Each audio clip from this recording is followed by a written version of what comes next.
Hi everyone. um, I just want to explain some of the things I listed in the presentation, especially with the identifying dyslexia as a major problem in Ghana. Well, I talk about two types of poverty in Ghana. Well, what I mean by that is that the assumption we have, or a lot of people presume that all the people who are found on the street hawking in Africa or Ghana, to be specific, are due to poverty. And so that I bet to differ, because one, there are so many people. It is true that there are so many people who are poor in Africa, but there is also lack of encouragement in schools. That is where my argument comes from. The lack of education comes from the fact that a lot of people also do not believe in themselves, and they think they are not good enough, simply because they might be suffering from one learning disability or the other. So that's another major problem. But because the disease is not known or has not been identified, people just give up, and you don't have teachers to encourage you to study, or we don't have a child-centered type of education in Ghana. And so it makes it very difficult for people to stay in a classroom if they've written their exams severally and they are not passing. So for example, somebody might give up to go do something like selling on the street, or become a trader, or learn some sort of vocational skills. So that is what I meant by two types of poverty in Ghana.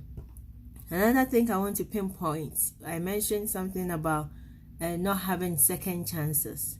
Well, it's also because it is the truth. Parents do all they can to make sure their kids go to school. And so when they try, I remember when I was growing up, my mom would sell everything that she had to make sure I go to uni or I go to high school, because Africa is a school fee paying country, and we don't have free education until recently that the government is able to pay the school fees. And so when a child is not doing well, some parents just give up and say, okay, you have to leave school and go and find something else to do. And I can testify, I even have examples of people who have done so and have given up on their education. So that's one part that I wanted to explain, talk about. Now, another thing I also want to focus on is our area of focus. Our area of focus will be a child-centered approach. Okay, I hope that the time will come that we'll be able to find teachers or train teachers to be able to do one-on-one education. So like here in America, we have after school programs, which is not in Ghana. There's no teacher doing after school programs for any child. And then we can have health educators to help students to achieve their goals. We can also have educational materials. That's one of my goals as I concentrate on writing the grants, that I just need educational materials, maybe a funding for educational materials and a training, some funding for teachers, so that we can organize after school programs for teachers and concentrate on a child-centered approach way of teaching. And if we are lucky and we have people who are willing to help with, you know, student exchange or foreign exchange programs, that would be great.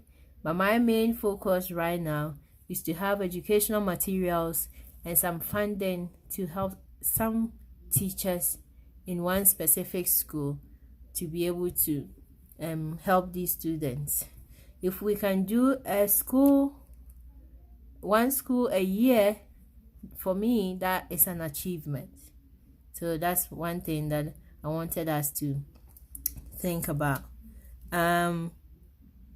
Yeah, so that's just basically it. So that's my ultimate goal. The bigger picture of this project is yearly projects by targeting one school at a time, provide educational materials, and if possible, medical team and support. So let me know if you have any questions, guys.